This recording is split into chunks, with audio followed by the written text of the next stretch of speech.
So I've decided for the next project I'm going to build the Hasegawa's SU-33 Sea Flanker, which was released 4 or 5 months ago.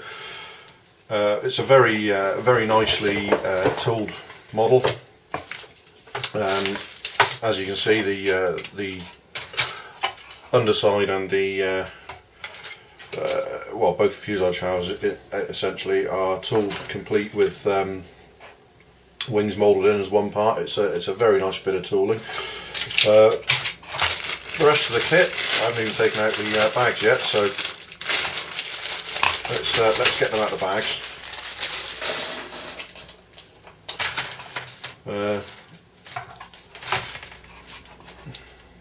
Well, here's the other. Here's another one of the sprues. Fairly nice seat. Interior with reasonable detail on it. In essence, it's a fairly typical modern Hasegawa kit, modern Hasegawa jet model. One thing it does include, which is rare these days for a Hasegawa kit, is a full complement of weapons. Probably as a result of the fact that Hasegawa don't do Russian weapon sets. I'm sure if they did Russian weapon sets, this model would come with no weapons whatsoever, and you'd have to buy it. And you'd have to buy your own weapons for it, as with most of their US or NATO aircraft. So there's 2 of those sprues.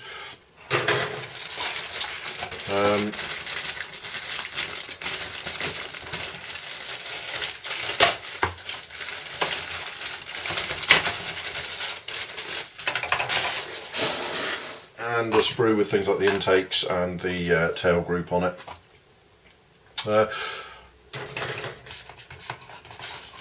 A small but you know, fairly comprehensive decal sheet. It's got everything you need if you want to use it. I have purchased the the Bergamot Sea Flanker sheet, which has options for many different sea flankers on it in many different schemes. It's beautifully done. So I will be using one of the options from this decal sheet on this model, and we'll see how the decals perform when we get there.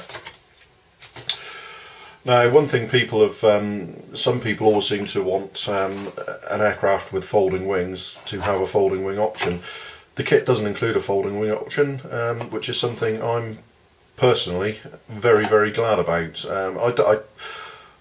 I would rather have wings moulded in one piece with a modeller having to cut the wing if he wants to fold the wing than try and lay out or try and get a folding wing joined up properly in the spread position. I'm not a big fan of folded wings on models. I think generally it tends to ruin the look of the aircraft, spoils the look. Many people like to do folded wings, which is fair enough, but as I say, I would rather have the wings spread and moulded that way and do the folding myself if necessary.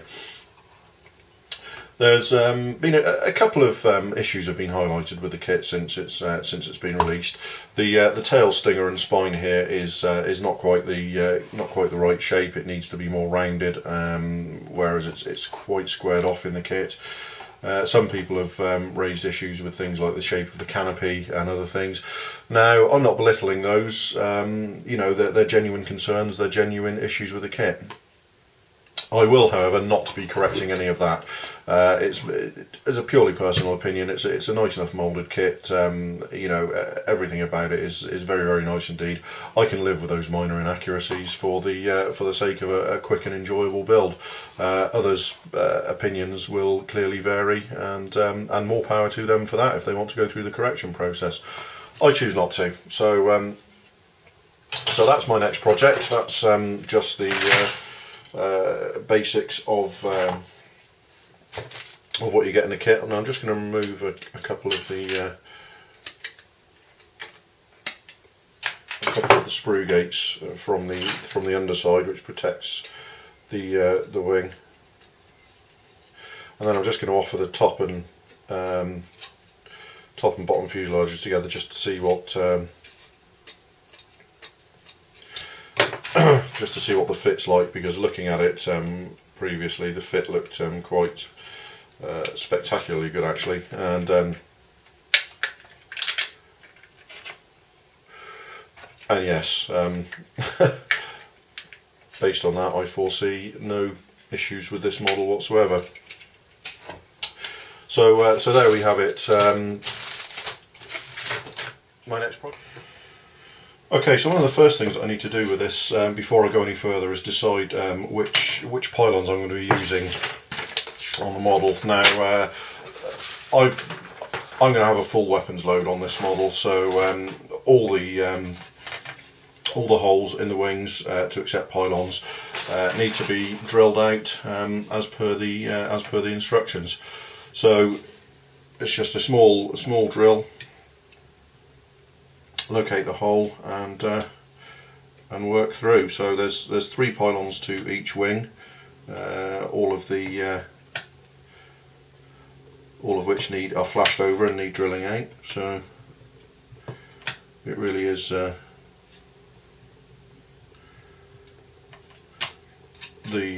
work of seconds. I generally choose a smaller drill than the final hole needs to be, and you can always eke it out a bit later to fit the pylon mounts, no problem at all. Now, excuse me, I say I start with a smaller hole. What I've got is I have a set of small metal reamers, which I got a few years ago from Models for Sale, I think it was. And with those, it's easy enough to just pop in and just ream the hole after drilling it undersize to exactly the size you need.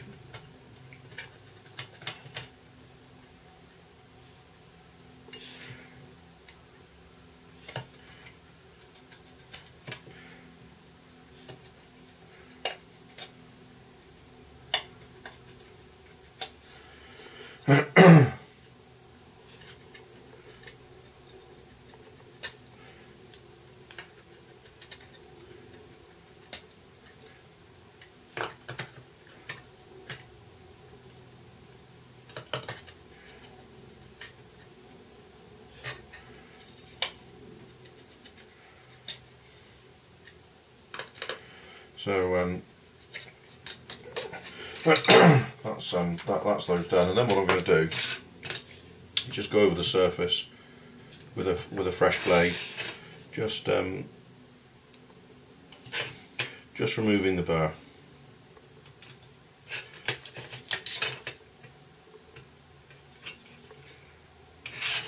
Just to assist with fit later on.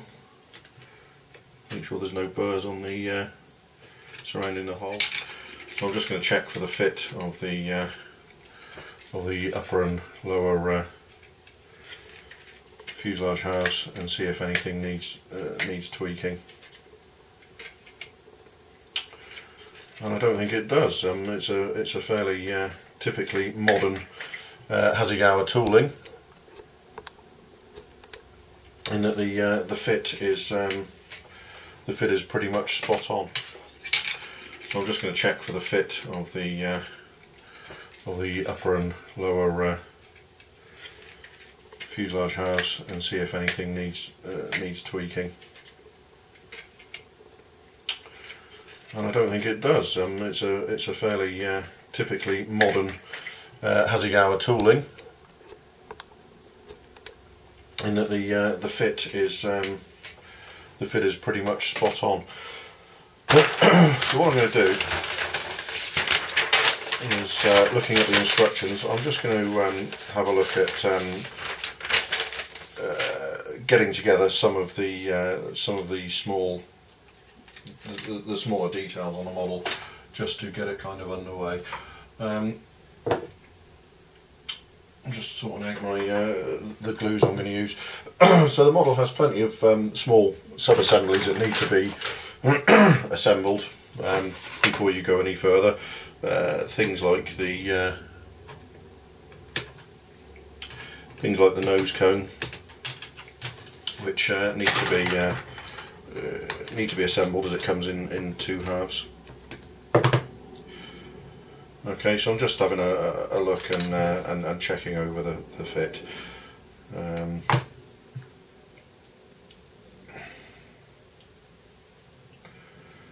which all told is pretty nice. Now I use various liquid cements in my modelling. The one I've been using most often in recent years is the Mr. Cement S, which is, in my opinion, even better than Tamiya's extra thin. I just prefer the way it performs. But one of the things I've been noticing with models over the last few years is that when I assemble them or when I glue them together with this or Tamiya extra thin, sometimes I find that over time you get a ghost line appearing where you've glued it together, and it appears to be more prevalent with these kinds of glues than other kinds of glues. So just recently I've been going back to trying liquid poly, standard Humbrol liquid poly, and I have to say, so far I'm not noticing any of those issues. I haven't had any ghost lines appearing. It takes a little longer to dry initially, but as I say, I've noticed no appearance of ghost lines weeks or months down the line, like I have with some others. I do, however, use a slightly different technique for assembling and gluing, whereas with things like the Mr. Cement S, generally accepted sort of procedure is to hold the parts together, and then you would run some glue along by capillary action to glue the parts together. I'm starting to think that might actually be a part of the problem, in that you're actually introducing a fairly large amount of glue into the joint, and it's taking a very long time. Although it appears to dry on the surface very quickly, it's taking a very long time to thoroughly dry out, which is leading to those ghost lines somewhere down the line. So what I'm doing with the Humbrol liquid poly is, rather than holding the parts together and using capillary action, I'm making sure that I've got a coating on each part like that, enough to start softening the plastic, and once that's done, leave it to work for, you know, not a terribly long time. 20 or 30 seconds is generally enough. But what you'll find is that most of the actual liquid will evaporate away, and you'll be left with just softened plastic along the joint. So at that point, he says, throwing the nose cone half away. So at this point, what I've got is both parts have been coated, and the plastic is softened. So now I can just bring them together, and I'm getting a good strong join immediately. But what I'm not getting is too much excess cement in the joint. So as I say, the initial drying for these parts will take longer, or appear to take longer, than it does with the Mr. S cement. With that together, I certainly won't be touching that now for a day or two to let it go off properly. So I can basically get on with some of the other small sub-assemblies. So let's have the interior parts out. As I say, this is going to be a 99.9% straight from the box build. So there's no great surprises in store for this one. So I'm just locating the control stick, checking it over for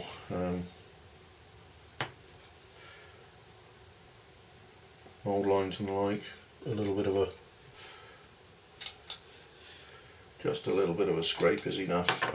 I'll probably be having the canopy closed on this model. Now I just want to switch to a small paintbrush for picking up smaller amounts of glue for gluing these parts in. So with that there,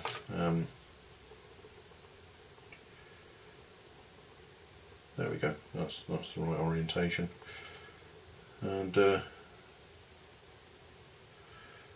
gluing that in place. Now it does suggest adding the instrument panel to the general assembly at this point. I'm not going to do that. I'll add it after I've painted it, and probably I'm even going to use the decals. So looking at the instructions again, there's a 1, 2, 3. There's a 5-part ejector seat. So I'm just going to cut out the main parts of the K36 ejector seat.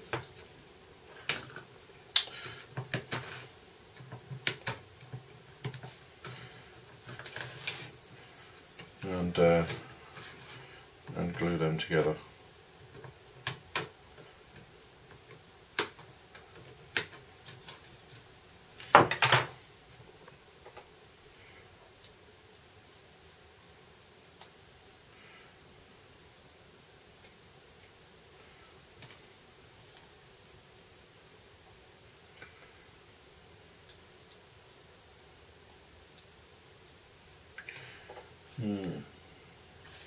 Okay, there's a little moulding spur on the front of each of the drogue housings on this seat, which needs to be clipped off as well. But it's simply slicing it off with the scalpel.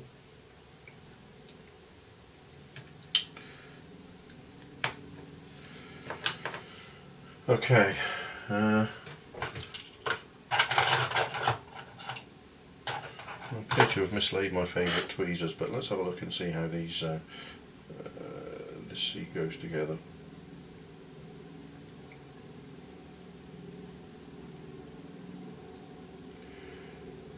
Okay, that goes in. So I'm going to use the same technique. I'm going to add a little bit of liquid poly to this edge and allow it to soften for a few seconds. And add that piece. As is normal these days with the Hasegawa kit, the the fit is exceptionally precise. No issues whatsoever with this, especially for such a small part as this seat is. So that goes in there.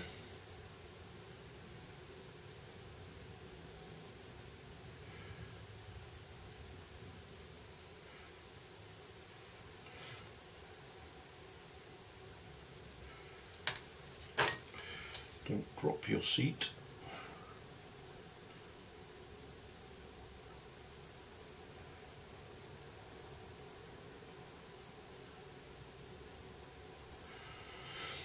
And then with that in place, I'm just going to run a bit more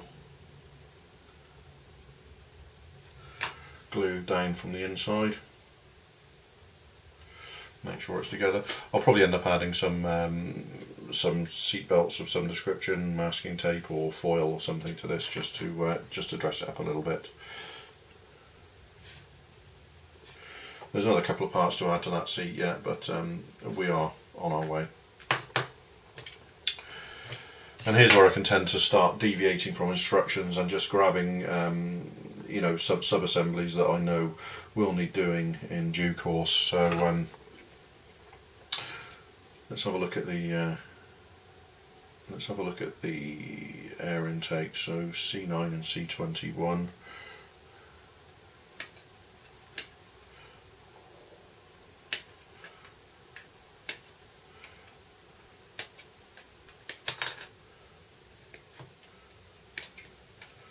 C9 and C21 with C10, which is the turbine rear face.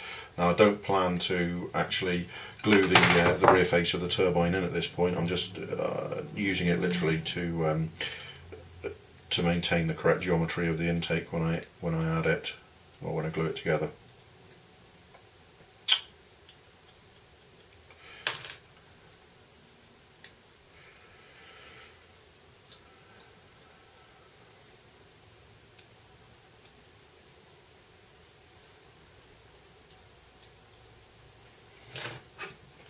And the other thing that needs adding is there's the upper part of the intake, the ramp area, which is C29 on this side. So I'm just going to cut that out as well.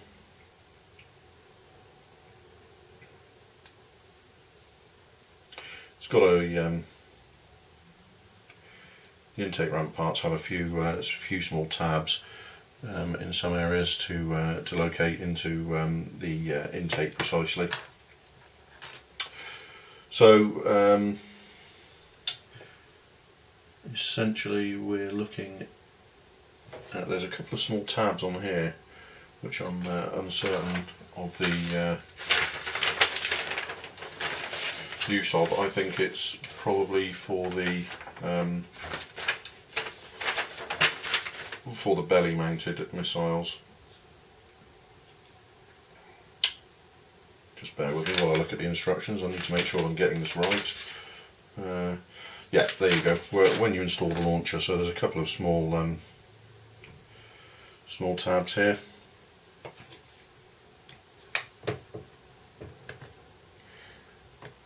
So I'm just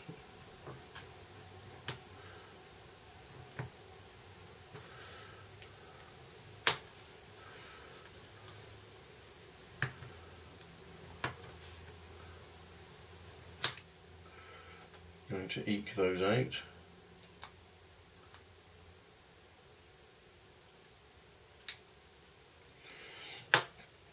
And then I'm going back to the technique we discussed previously, where I'm going to add glue along the join line,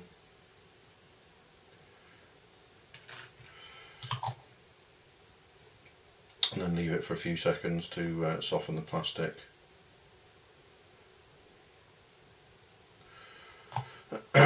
prior to joining the halves together.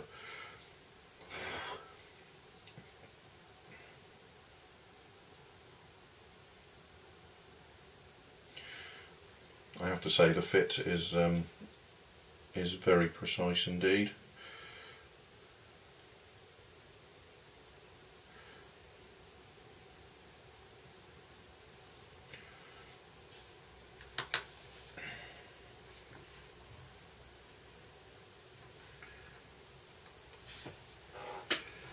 So I'm just going to leave that to one side and let that let the cement start to go off before I do any of the any other fiddling with it. So that'll give me a chance to do the other side.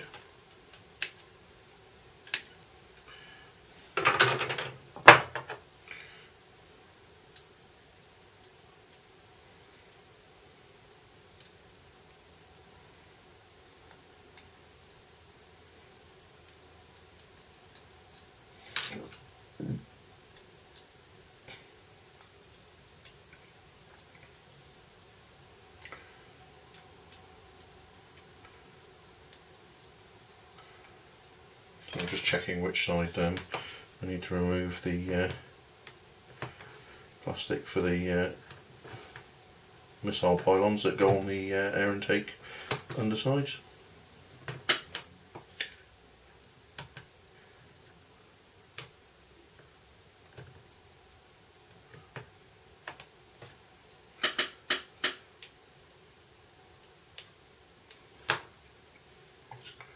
With that in place.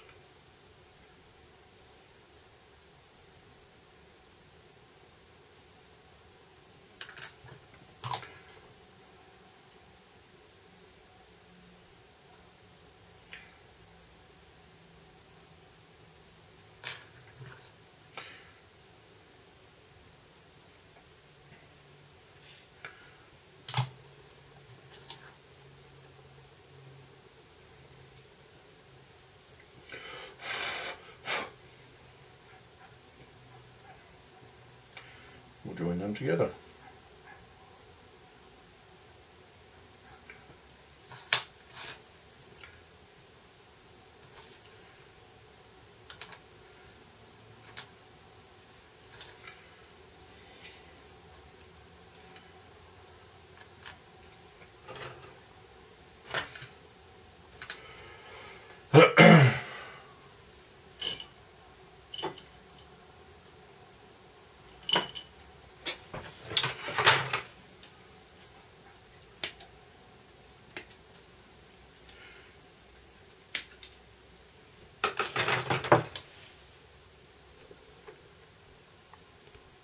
I'm going to carry on with these parts. There's nothing you need to see here when I've got something new to show you. Obviously I'll be back with some more. So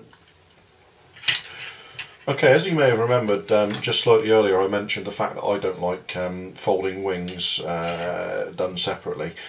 Now, one of the other issues that I've got a long-standing issue with, and stand by for a bit of a rant here, is that in the last 30 years or so, a lot of a fair amount of fast jets have had a dorsal mounted air brake. The Flanker being one, the Eurofighter Typhoon being another, and obviously the first and most obvious being the F-15. The thing with air brakes is, certainly with these air brakes, it's vanishingly rare that you actually see them open unless they're actually being operated in flight or they're propped open for maintenance. The rest of the time they're closed. However, model manufacturers insist on providing it as a separate part so that you can pose it open unrealistically if you so desire. The problem is that generally they don't fit that well, which leaves you with the job of putting the air brake in place and gluing it in place. Hasegawa have followed the general trend with this with the flanker, with the C flanker, and have provided the air brake as a separate part. Again, similar to the wing fold joint, my issues. It just means more work for me trying to get a good fit. That said, I've just tried the fit of this air brake and it appears to be one of the best fitting ones I've ever experienced. So with that, let's it really is an interference fit into the into its bay. So I'm just going to see how well I can get it to pop in. That is an incredibly tight fit. There you go. You probably heard it snap into place there. And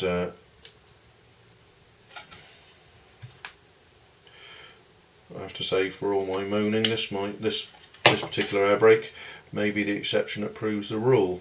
It's such an interference fit that I'm finding I'm pressing it into place, and that hopefully will be that. Now, what I'm going to do is I'm just going to add a tiny little bead of glue, run into the joint, and hopefully that will be essentially